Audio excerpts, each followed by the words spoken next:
হাসরের ময়দানে আল্লাহ তোমাকে ডাক দিবে, এদিকে আয়, এদিকে আয়। বাবারে, আমি আল্লাহর কোরআন থেকে বলছি, ইন্নাস সামআ ওয়াল বাসারা ওয়াল ফুআদা কুল্লু উলাইকা কানা আনহু মাসউলা। এ যুবক, আমার দোস্তরা, তোমাদের হাতে ধরি, পায়ে পড়ি। ও আমার বোনেরা, মায়েরা, আপনাদের হাতে ধরি, পায়ে পড়ি। ও আমার বৃদ্ধ বাবারা, আপনাদের হাতে ধরি, পায়ে পড়ি। আমার রব বলতেছেন, ইন্নাস সামআ ওয়াল বাসারা ওয়াল ফুআদা কুল্লু উলাইকা কানা আনহু মাসউলা। আমার রব বলতেছেন, হাসরের ময়দানে তোমার চোখের হিসাব নেওয়া হবে, তোমার জবানের হিসাব নেওয়া হবে, তোমার মুখের কথাগুলোর হিসাব নেওয়া হবে, তোমার শরীরের হাত পায়ের হিসাব নেওয়া হবে। আল্লাহ বলেন, প্রত্যেকটা আমি অঙ্গ তোমাদেরকে দান করেছি, প্রত্যেকটা অঙ্গ প্রত্যঙ্গের হিসাব নেওয়া হবে। তোমরা তোমাদের হাত দিয়া কি করছো সেটার হিসাব নেওয়া হবে, তোমরা তোমাদের পা দিয়া কি করছো সেটার হিসাব নেওয়া হবে, তোমরা তোমাদের চোখ দিয়া কোন জিনিস তাকায় তাকায় দেখছো সেটার হিসাব নেওয়া হবে। ঠিক কিনা বলেন? আল্লাহর দেওয়া এই জবান দিয়া কোনো ফাহেসা কথা বলছো কিনা সেটারও হিসাব নেওয়া হবে। কিছু মানুষ আছে দেখবেন কথায় কথায় গালি দেয়, আছে কি আছে না? কিছু মানুষ আছে তারা কথায় কথায় গালি দেয়। রাসূলের হাদিস, সিবাবুল মুসলিমি ফুসুকুন ওয়া কিতালুহু কুফরুন। কোন মুসলমানকে গালি দেওয়া ফাসিকি। ঠিক কিনা বলেন? যেই লোক সারা দিন গালাগালি করে সে হলো একটা ফাসিক, সে হলো একটা কি? আল্লাহ রাব্বুল আলামিন বলে, এ দুনিয়ার মানুষ, তোদের কানের হিসাব নেওয়া হবে, তোদের মুখের হিসাব নেওয়া হবে, তোদের চোখের হিসাব নেওয়া হবে, তোদের জবানের হিসাব নেওয়া হবে, তোদের শরীরের হিসাব নেওয়া হবে, প্রত্যেকটা সেকেন্ডের মিনিটের হিসাব নেওয়া হবে। আল্লাহ রাব্বুল আলামিন বলেন, শুধু অঙ্গ প্রত্যঙ্গের হিসাব নেওয়া হবে না রে বান্দা। সুম্মা লাতুসআলুন্না ইয়াউমা ইদিন আনিন নাঈম। আমি আল্লাহ তোমাদেরকে যত নিয়ামত দান করছি প্রত্যেকটা নিয়ামতের হিসাব নেওয়া হবে, প্রত্যেকটা ভাতের হিসাব নেওয়া হবে, প্রত্যেকটা গোশতের হিসাব নেওয়া হবে, দুধের হিসাব নেওয়া হবে। আল্লাহ বলে, এই দুনিয়ার জমিনে আমি তোমাদেরকে যত নিয়ামত দিয়েছি, ওয়া ইন তাউদ্দু নি'মাতাল্লাহি লা তুহসুহা ইন্নাল্লাহা লাগফুরুর রহিম। আল্লাহ বলে, দুনিয়ার মানুষ, তোদেরকে আমি কত নিয়ামত দিছি, এই নিয়ামত তোরা কিয়ামত পর্যন্ত গণনা করে শেষ করতে পারবি না। মনে করিস না তোরা আমার নিয়ামত খায়া আমার নাফরমানি করবি, আমার হুকুম মানবি না, আমার ইবাদত করবি না, আমি আল্লাহ তোদেরকে এমনি এমনি ছেড়ে দিব। এটা হবে না, হবে না। হাসরের ময়দানে প্রত্যেকটা নিয়ামতের হিসাব আল্লাহর দরবারে দিতে হবে। ঠিক কিনা বলে? পদ্মা নদী থেকে 20,000 টাকা দিয়ে আইল মাছ কিনে না জনমের খাওয়া খাও, মনে করছে এতই সোজা তেল বাইর করে ফেলাইব। বড় পাঙ্গাস মাছ কিনে না খাও, পাটি দাও, বাম হাত দিয়া খায়, আছে না? বলে, দোস্ত মেঘনা থেকে মাছ লইছি 20,000 টাকা দিয়ে, জনমের খাওয়া খা, মাথাটা দে, কথা পেটের মাছটা দে, খায়া এত বড় ভুড়ি বানাইছে, আছে কি আছে না? হ্যাঁ, খায়া এত বড় ভুড়ি বানাইছে। মসজিদের মিনার থেকে মুয়াজ্জিন আজান দেয়, হাইয়া আলাস সালাহ, নামাজের দিকে আসো, হাইয়া আলাল ফালাহ, কল্যাণের দিকে আসো। খায়া দেয়া বেলকনিতে বসে বিড়ি সিগারেট টানে, নামাজে যায় না। আল্লাহ বলে, হিসাব দিতে হবে। কথা বলেন, দিতে হবে কি হবে না? ডিম খাইতেছো, ডিমের হিসাব দিতে হবে। এই ডিম তুমি বানাও নাই, এই ডিম বানাইছে কি?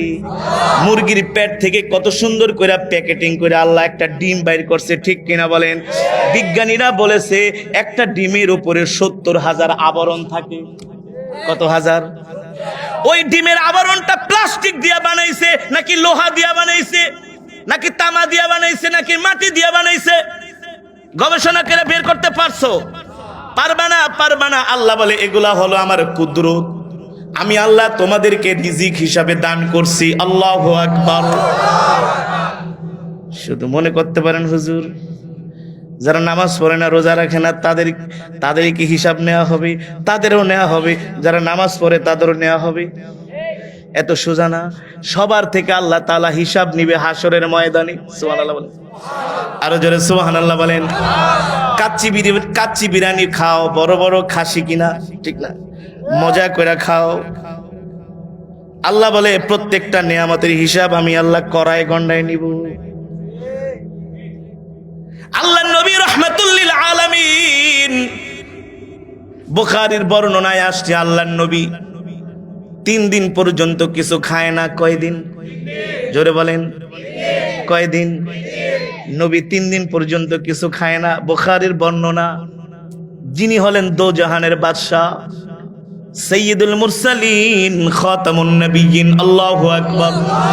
ক্ষুধার যন্ত্রণায় 3 দিন পরে নবী আর ঘরে থাকতে পারলেন না, পাগলের মতো ঘর থেকে বের হয়ে গেছে। রাস্তা দিয়া ক্ষুধার যন্ত্রণায় নবী হাঁটতেছে। রাহমাতুল লিল আলামিন বলে, আমি ক্ষুধার যন্ত্রণায় রাস্তা দিয়া হাঁটতেছি, দিক বিদিক হারায় ফেলছি ক্ষুধার যন্ত্রণায়। এমন হয় কি হয় না? নবীজি এতটা ক্ষুধার্ত, নবীজি বলেন আমার শরীর কাঁপতেছে ক্ষুধার যন্ত্রণায়। যত শক্তিশালী মানুষ হোক, ক্ষুধা লাগলে আর মাথার কোনো কিছু কাজ করে নাকি? যখন ক্ষুধা লাগে মানুষ বুঝে ক্ষুধার তীব্র যন্ত্রণা কাকে বলে, কাকে বলে। আল্লাহ নবী রাহমাতুল লিল আলামিন ক্ষুধার যন্ত্রণায় ঘর থেকে বের হয়ে গেলেন। 3 দিন পর্যন্ত ঘরে খাবার নাই। সাইয়েদনা আবু বকর দৌড়ে বাড়িতে গেলেন, যা বললেন, ও মা আয়েশা, আনা জাইউন জিদ্দান, আয়েশা রে, ঘরে কোনো খাবার আছে নাকি? আমি অনেক ক্ষুধার্ত। আম্মা জান আয়েশা রাদিয়াল্লাহু তাআলা আনহা বলেন, আব্বা জান, ঘরে কোনো খাবার নাই। সাইয়েদনা আবু বকর ঘরে খাবার না পায়া তিনিও রাস্তায় রাস্তায় ক্ষুধার যন্ত্রণায় ঘুরতেছে। একটু পরে হযরত ওমরের সাথেও দেখা। পৃথিবীর শ্রেষ্ঠ মানুষগুলো, জান্নাতি মানুষগুলো 3 দিন পর্যন্ত কিছু খায় না। আমার নবী কত কষ্ট করেছেন দিনের জন্য। আমার নবীর কষ্টের বিনিময়ে আজকে আমরা আরামে থাকতেছি, খাইতেছি, শুধু নবীর দোয়ার কারণে। আল্লাহর নবী যদি আমাদের জন্য দোয়া না করতেন, আমরা যত নাফরমানি করি আল্লাহর সাথে সাথে সাথে আমাদেরকে আযাব দিয়ে আল্লাহ ধ্বংস করে দিতেন। শুধু রাহমাতুল লিল আলামিন দোয়ার বরকতে আল্লাহ আমাদেরকে টিকায় রাখছেন। এবার রাস্তার মধ্যে সাইয়েদনা আবু বকরের সাথে আল্লাহর নবীর সাক্ষাৎ হয়ে গেল। আল্লাহর নবী আবু বকরকে জিজ্ঞেস করে, আবু বকর রাস্তায় ঘুরতেছেন কারণ কি? সাইয়েদনা আবু বকর তার জামা মোবারক উঠে আল্লাহর নবীকে দেখাচ্ছেন, ওগো নবীজি, ক্ষুধার যন্ত্রণায় আর ঘরে থাকতে পারলাম না, ক্ষুধার যন্ত্রণায় ঘর থেকে বের হয়ে আসছি, ঘরে কোনো খাবারও নাই। আল্লাহর নবী সাইয়েদনা ওমরকে ডাক দেয়া বলতেছে, ওমর, আপনি কেন ঘর থেকে বের হয়ে আসছেন? সাইয়েদনা ওমর বলে, ওগো নবীজি, বাড়িতে গেছিলাম খাবার জন্য, ঘরে কোনো খাবার নাই, ক্ষুধার যন্ত্রণায় রাস্তা দিয়ে হাঁটতেছি। আল্লাহর নবী 2 জন সাহাবীর হাত ধইরা বলে, চলেন চলেন দেখি আল্লাহ আমাদের ভাগ্যে কিছু রেখেছেন নাকি। এই কথা বলে আল্লাহর নবী একজন মদিনার আনসারী সাহাবীর বাড়িতে গেলেন। বাড়িতে যাওয়ার পরে ওই আনসারী সাহাবীর স্ত্রী ঘরের দরজা খুলে দিলেন। যখন দেখলেন তার ঘরের দরজায় রাহমাতুল লিল আলামিন দাঁড়ানো, আনসারী সাহাবীর স্ত্রী আল্লাহর নবীকে দেখে এত খুশি হইলেন, আহলান ওয়া সাহলান মারহাবান বিকুম, ওগো আল্লাহর নবী, আপনি আমার ঘরে মেহমান হয়ে আসছেন, এর চাইতে আমার কাছে আর কেন খুশির খবর হতে পারে না, সৌভাগ্যের খবর হতে পারে না। ওগো নবীজি, আসেন আসেন আসেন। এবার আল্লাহর নবী রাহমাতুল লিল আলামিন সাইয়েদনা আবু বকর ওমরকে 3 জনকে নিয়ে ঘরের মধ্যে বসালেন। সাথে সাথে 1 পেয়ালা দুধ এনে দিলেন, কিছু খেজুর এনে দিলেন। আল্লাহর নবী নিজের হাত দিয়ে সাইয়েদনা আবু বকরকে বললেন, আবু বকর, আপনি খেজুর খান, ওমর আপনিও খান। এবার আল্লাহর নবী নিজেও খেজুর খাচ্ছেন। 1 পেয়ালা দুধ 3 জন ভাগাভাগি করে খেলেন। খেজুর আর দুধ খাওয়ার পরে নবীজির ক্ষুধা কিছুটা নিবারণ হয়েছে। এবার সাহাবী দৌড়ায়া বকরি জবাই করার জন্য ছুরি নিয়া তার ঘরের মধ্যে, বকরির ঘরের মধ্যে ঢুকে গেলেন।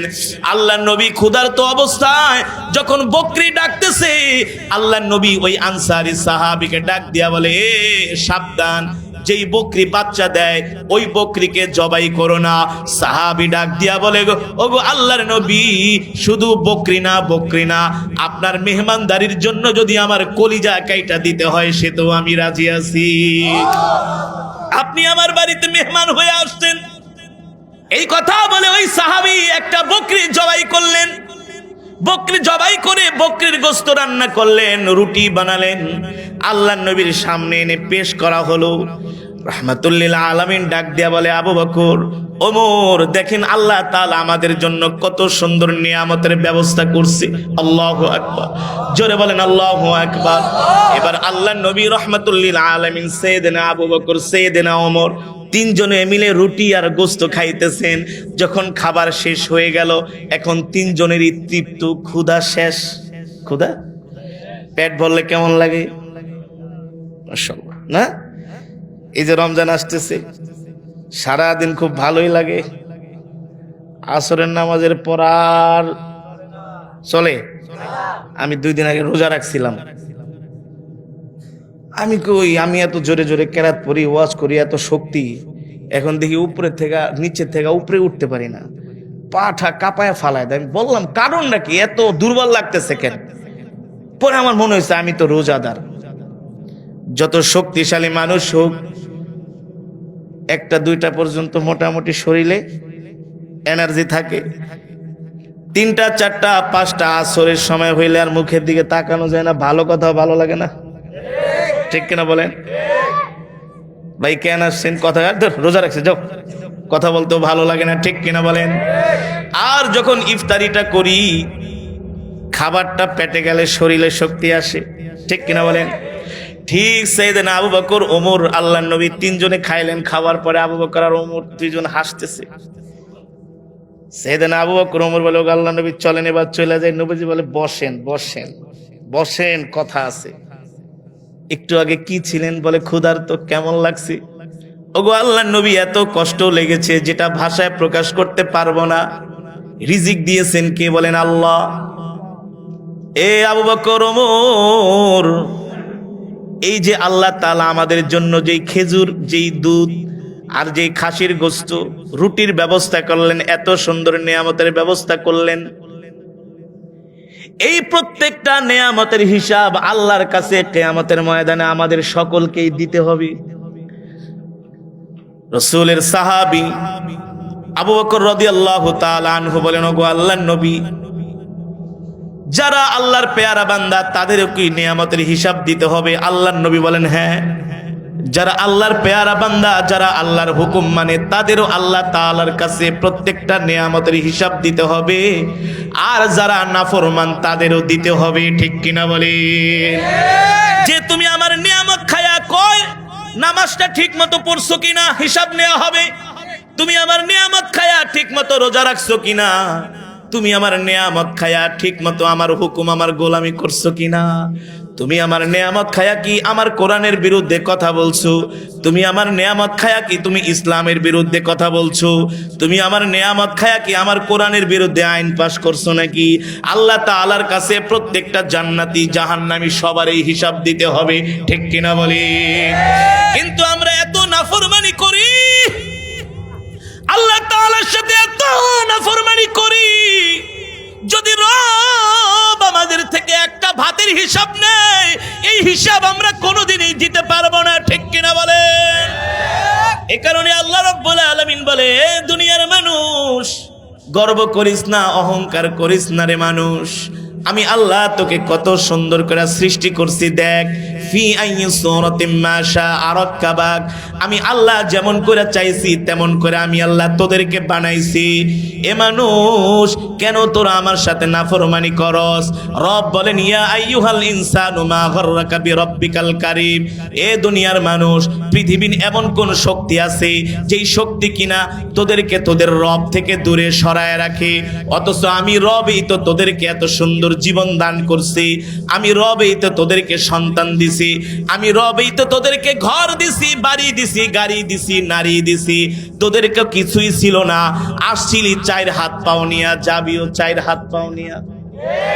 কথা বলেন? তাহলে আমাদের তো উচিত ছিল যে রব আমাদেরকে এত কিছু দান করছেন, সেই রবের গোলামি করা, সেই রবের ইবাদত করা, নাকি?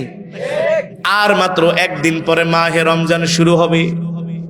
শাহরু রমাদান আল্লাযী উনজিলা ফীহিল কুরআন, রমজান হলো আল্লাহর মাস। সুবহানাল্লাহ।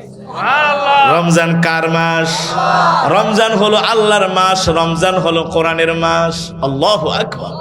আর একদিন পরে আমাদের রোজা শুরু হয়ে যাবে ইনশাআল্লাহ। অথচ আমাদের মাঝে মাহে রমজান নিয়ে তেমন কোনো প্রস্তুতি নাই। অথচ সাহাবীরা রমজান মাস আসার আগে এত বেশি ইবাদত করতেন, এত বেশি ইবাদত করতেন। আল্লাহর নবী শাবান মাসের শেষে এত বেশি ইবাদত করতেন, আল্লাহর নবীর ইবাদত দেখে মনে হইতো যে একেবারে রমজানই চলে আসছে। অথচ আমাদের রমজান নিয়ে কোনো মাথা ব্যথা নাই।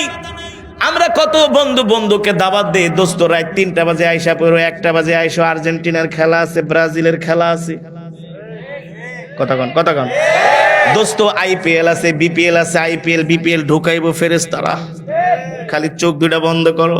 এত সোজা না, এত সোজা না। তোমার হায়াতের মালিক তুমি না, তোমার রিজিকের মালিক তুমি না। তোমার রব যদি তোমার 2টা চোখের পাওয়ার নষ্ট করে দেয়, তোমার চোখের পাওয়ার নিয়ে নেয়, পৃথিবীর কোনো ডাক্তার তোমার চোখ ফিরায় দিতে পারবে না। গত সপ্তাহে সিরাজগঞ্জে আমি এক জায়গায় প্রোগ্রাম করেছিলাম। প্রোগ্রামের যিনি প্রধান অতিথি ছিলেন, তিনি একজন আমেরিকার ডাক্তার। তিনি আমেরিকায় ডাক্তারি করে। তিনি আমার অনেক বড় ভক্ত। বলে, হুজুর, আমেরিকায় থাইকা আপনার কোরআন তেলাওয়াত শুনা মনে হয় যে আমি প্রাণ ফিরা পাই। যখন রাস্তায় বের হই তখন কোরআন তেলাওয়াত শুনলে আর আমেরিকার রাস্তাঘাটের দিকে আমার তাকাইতে মন চায় না। হুজুর, আমি অসুস্থ ছিলাম, 3টা মাস কোরআন তেলাওয়াত শুনে আমি সুস্থ হয়ে গেছি। পরে আমি ওই ডাক্তারের সামনে বয়ান করতেছি। আমি বললাম, ডাক্তার সাহেব, আলাম নাজআল্লাহু আইনাইন। আল্লাহ বলে, বান্দা, আমি আল্লাহ তোমাকে 2টা চোখ দান করছি। ডাক্তার সাহেব, আপনি বলেন, আপনি তো অনেক বড় ডাক্তার। রব যদি আমাদের চোখের পাওয়ার, চোখের আলো নিয়ে নেয়, তাহলে পৃথিবীর কোনো ডাক্তার কি আমাদের চোখের আলো ফিরায় দিতে পারবে কিনা? ডাক্তার বলে, হুজুর, পৃথিবীর কোনো ডাক্তারের ক্ষমতা নাই চোখের আলো ফিরিয়ে দেওয়ার, ঠিক কিনা বলি? ওয়ালিসানা ওয়া শাফাতাইন। রব বলে, আমি আল্লাহ তোমাদেরকে 2টা ঠোঁট দিছি, একটা জিহ্বা দিছি, ঠিক কিনা বলেন? আল্লাহ তাআলা যদি আমাদের এই জবানটাকে বন্ধ করে দেয়, পৃথিবীর কোনো ডাক্তারের ক্ষমতা নেই আমাদের জবান ফিরায় দেওয়ার। ঢাকার শহরে একজন এমপি আছে, হাজী সেলিম সাহেব। আগে তিনি কথা বলতে পারতেন, এখন কথা বলতে পারে না, ঠিক কিনা বলেন? তিনি তো হাজার হাজার কোটি টাকার মালিক। যদি ডাক্তার দিয়া জবান ফিরে আনা যাইতো, তাহলে হাজী সেলিম বোবার মতো থাকতো না? থাকতো? জোরে বলেন, থাকতো? ও যুবক, আল্লাহ তাআলার দরবারে প্রত্যেকটা নিয়ামত সম্পর্কে জিজ্ঞাসা করা হবে। হাত পা অঙ্গ প্রত্যঙ্গের প্রত্যেকটা সাক্ষী দিবে হাসরের ময়দানে আমাদের বিরুদ্ধে।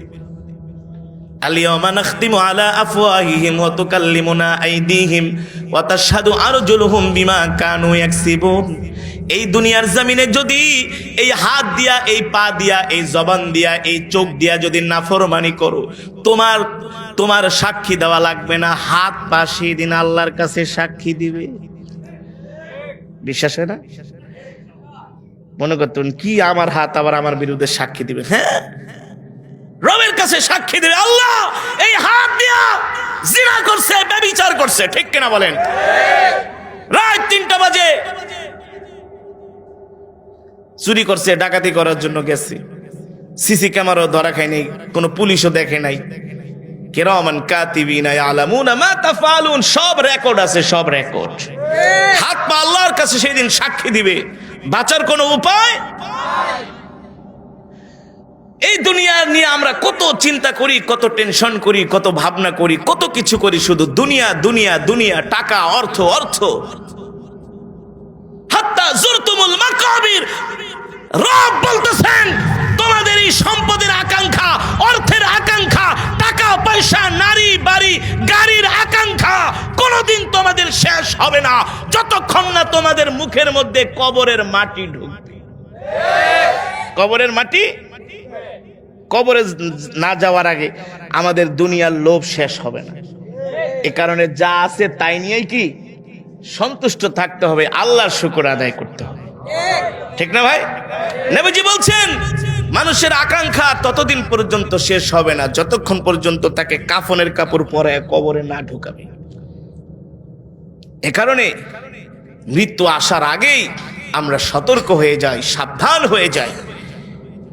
এই দুনিয়ার কেউ আমাদের আপন না, আল্লাহ আল্লাহ রাসূল ছাড়া আমাদের কেউ আপন না, সবাই পর। গিভ এন্ড টেক, যতদিন দিবা ততদিন ভালো, দেওয়া বন্ধ কইরা দাও, তুমি হয়ে যাবে কালো। যতদিন তোমার টাকা থাকবে, অর্থ থাকবে, সবাই তোমার পিছনে দৌড়াবে, ঠিক কিনা বলেন?